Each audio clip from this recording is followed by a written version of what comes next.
Well, I was heading back to my in-laws' house, and then I passed something, and the sign said, "You just passed Milam Greene."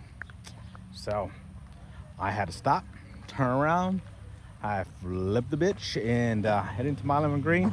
So I'm gonna go check this out. Called my wife, let her know, and she was not that happy about it, but it's okay, it's okay. I'm never in this area, might as well check it out, right? So let's go into Milam Greene.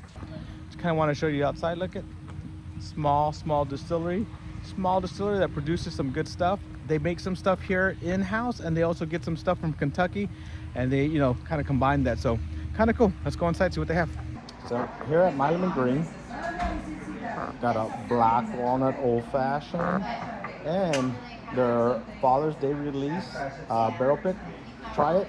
So I guess let me try this one first. Let's see what I like about it. Let's see how it is. A little bit loud here, so I'm gonna bring the camera a little bit closer. Ooh, that's spicy up front.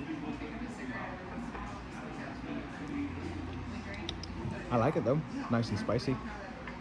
All right, let's go in for the old fashioned black walnut. Ooh, that's a good old fashioned.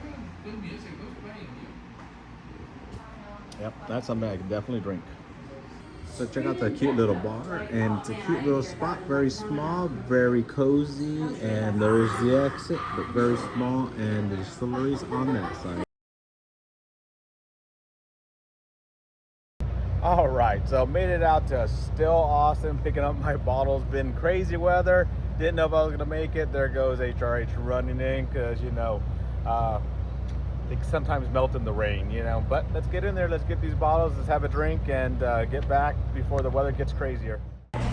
All right, so I'm back here at Still Austin. Rainy day, so not too busy in here, having a good time. But anytime I'm here, have to pick up a frozen old fashioned. Yep. And the cool thing is, for the new bottle, you can actually get to try a pour, so getting to try that as well. So far liking it, but definitely will be doing a review pretty soon here. Cheers.